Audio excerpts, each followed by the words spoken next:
Bonjour les amis, Tachidele, que tous vos vœux se réalisent, vos bons vœux se réalisent. Aujourd'hui, nous allons parler d'une initiation qui est importante dans le bouddhisme tibétain, qui est l'initiation de Sanje Mengla, le Bouddha de médecine. Ah. C'est une pratique qui est utilisée quelle que soit la thérapie qui est mise en œuvre, puisqu'elle permet de se placer sous l'auspice du Bouddha de médecine. Voilà, vous l'avez ici représenté. Voilà. Bien entendu, c'est une visualisation de mentor qui correspond spirituel, qui correspond à la constellation du poisson. Donc si vous êtes ascendant poisson, c'est votre mentor. Mais c'est quand même une pratique que vous pouvez utiliser en association avec vos médicaments, vos pratiques médicales, quelles qu'elles soient, parce que ça va orienter votre esprit sur, excusez le néologisme, sur votre flux de conscience sur la guérison. Vous pouvez le matérialiser par une petite pierre de lapis lazuli que vous pouvez tenir dans la main. Si vous ne voulez pas faire la pratique, vous pouvez utiliser soit la pierre, soit les mudras qui correspondent au Bouddha de médecine. Il a dans une main le nectar d'ambroisie, un peu comme ça, voilà. Le nectar d'ambroisie dans une main, et puis de l'autre main qu'il pose sur le sol, il a une herbe qui monte comme ça, qui est l'herbe d'Uka. C'est une herbe qui guérit toutes les maladies. C'est le sirop typhon, l'universel panacée. Voilà, il est ici. Voilà. Alors pourquoi faire cette visualisation? Tout simplement pour créer des schémas neurologiques, des schémas neuroniques qui vont vous permettre, lorsque vous êtes malade ou lorsque vous avez à prendre des médicaments ou recevoir des opérations, d'être vraiment orienté neurologiquement sur la guérison. Donc c'est des pratiques qui sont très anciennes, qui datent certainement depuis l'époque du Bouddha. En tout cas, celle-ci, elle date depuis le 8e siècle après Jésus-Christ. C'est un rituel qui s'appelle la rivière de lapis lazuli et qui est tiré d'un autre texte qui s'appelle l'ornement extrait du trésor de clair domaine de l'esprit. Voilà, l'ornement extrait du trésor du clair domaine de l'esprit. Namchönye. Alors c'est une méditation qui n'est pas Kagyupa, c'est une méditation qui est Nyingmapa, de la lignée des plus anciens du Tibet, celle du 8e siècle qui remonte à Padmasambhava, lui là. Guru Rinpoche, alors Guru Rinpoche, on a la même formation tous les deux. Puis-je me permettre, c'est qu'il était d'abord un maître du shivaïsme du Cachemire, moins un pratiquant, et ensuite il est devenu un maître du bouddhisme Bön et du bouddhisme de Sakyamuni, du 13e et du 14e Bouddha. Et moi je suis devenu un pratiquant aussi du Bön et du bouddhisme de Sakyamuni. Principalement dans la pratique, on va utiliser la lettre sanskrit H-U-M, et la lettre tibétaine Hung, que vous avez dans le mantra Om Mani Padme Hung, que mes joyaux s'épanouissent. Mes nombreux joyaux, mes nombreux lotus s'épanouissent comme des joyaux. Alors, cette pratique du Bouddha de médecine, elle est très importante parce que quand on souffre, on fait... Et le mantra, c'est... Donc, plutôt que de souffrir, être orienté sur votre souffrance, on apprend à diriger sa conscience sur un son guérisseur.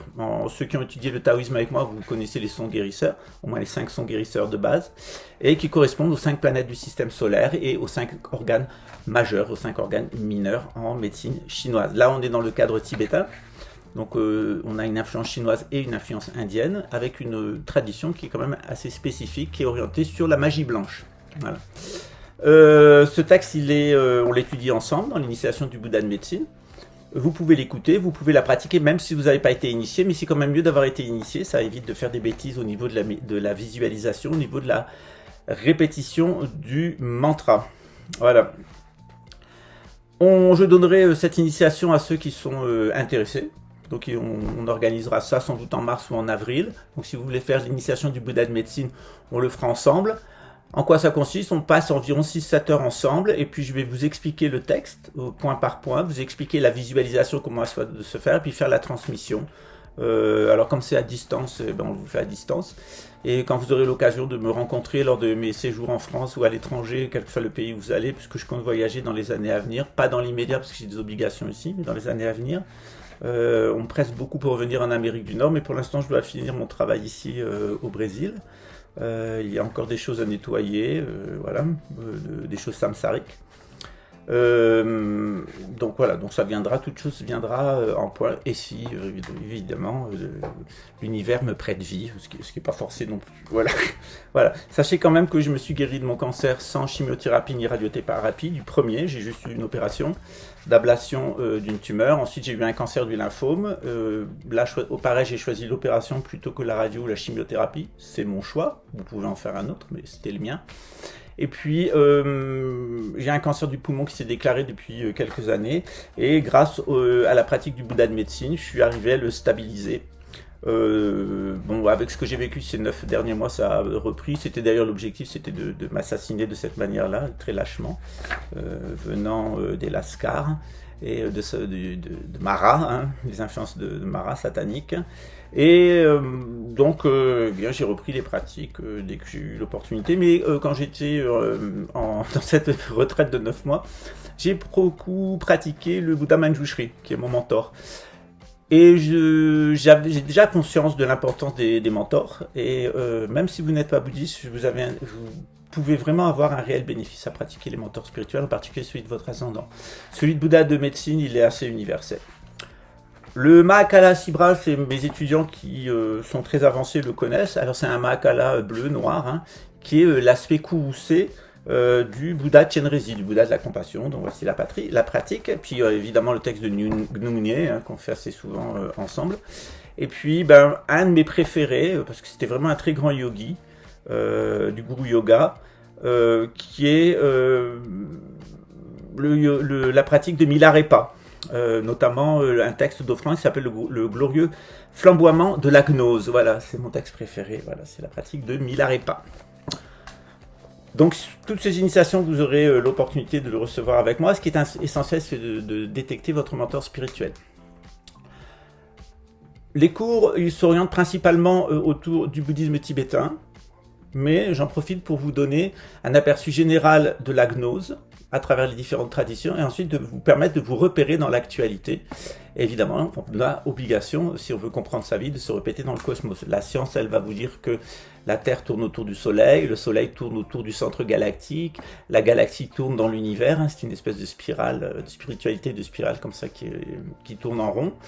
Dans ce qu'on appelle l'espace, et c'est très difficile dans ce contexte-là de savoir quel est le sens de notre vie. Parce que le sens de notre vie, c'est de nous reproduire et de mourir, de manger, de faire plaisir à notre ego, de devenir immortel ou amortel grâce aux technologies. Le bouddhisme tibétain, il répond à toutes ces questions, mais aussi la tradition dans laquelle vous êtes. Le fait est, c'est que, en règle générale, les gens ne s'investissent pas beaucoup dans leur religion. Dans le bouddhisme tibétain, on a quand même une vision d'ensemble qui est beaucoup plus large que toutes les traditions. Une très grande cosmologie, une très grande métaphysique, parce que le Tibet, étant une très haute montagne, a eu toutes ces influences de la route de la soie.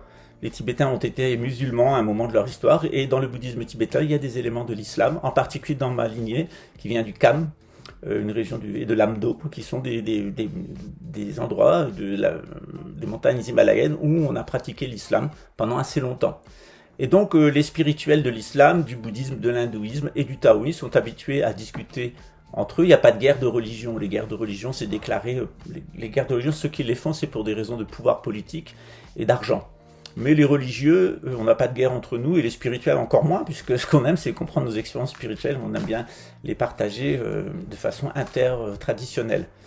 Quand on a réalisé sa propre tradition, on n'a aucune difficulté à discuter de sa propre tradition et de celle des autres. Il y a une sympathie entre spirituels. Quand un grand-duc rencontre un grand-duc, qu'est-ce qu'il se raconte? Des histoires de grand-duc. Quand un spirituel rencontre un spirituel, il se raconte des histoires de spirituels. Quand un mythomane rencontre un mythomane, il se raconte des histoires de mythomane. Quand un pédophile rencontre un pédophile, qu'est-ce qu'il se raconte? Des histoires de pédophiles. J'en ai rencontré en prison. Je vous raconterai mon expérience de ces 9 derniers mois. J'ai rencontré des gens hauts en couleur. Et comme il y a beaucoup de questions, qu'on va faire un open micro, open mic, comme j'aime bien dire, eh bien on aura l'occasion de parler de ça. J'ai déjà une bonne liste de questions. On restera pas mal de temps ensemble pour discuter de tout. Et surtout, on le fera en direct, ce que j'ai toujours fait. Je répondrai à toutes les questions sans aucune difficulté. J'ai toujours été très transparent sur ce que je faisais, peut-être même trop, mais ça n'a pas d'importance. Voilà. Donc, si vous voulez faire la pratique du Bouddha de médecine, eh bien, vous contacterez le secrétaire, mais de toute façon, vous aurez une annonce avant. C'est quand même une pratique que je vous conseille. Vous pouvez la trouver déjà sur YouTube. Il y a des lamas et des praticiens des pratiquants qui vous donnent l'essentiel de la pratique.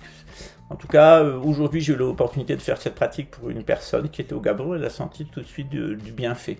Donc, c'est une prière, mais c'est une prière pas spontanée. C'est une prière qui suit un certain processus. Ceux qui connaissent le 2e degré de Reiki, c'est un peu le même principe. C'est d'utiliser des symboles pour faire un traitement à distance, voilà, énergétique et psychique. Si vous avez l'occasion de venir, c'est pas poli de dire, moi, dans les vidéos, tu dis souvent il faut pas.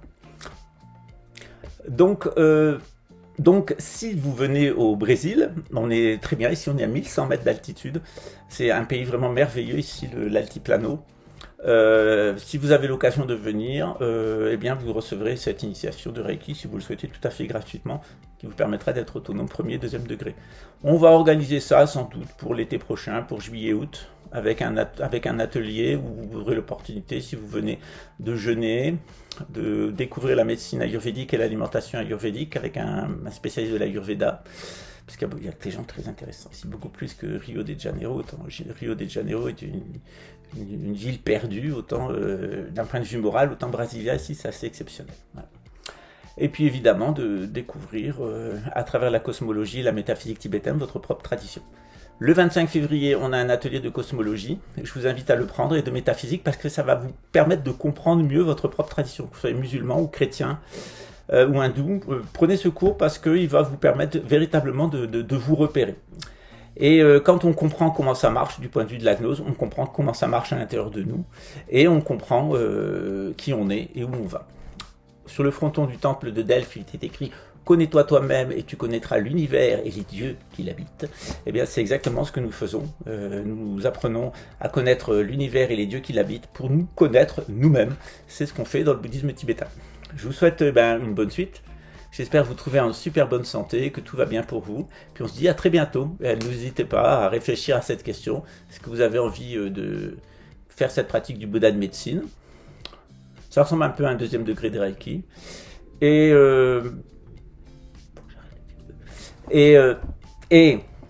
si vous avez envie de faire cette pratique du Bouddha de médecine, et bien pourquoi pas nous contacter, puis on trouvera un moment ensemble pour donner les instructions et la méditation. Je vous dis à très bientôt, ciao les amis, et merci à tous. Tashi Dele.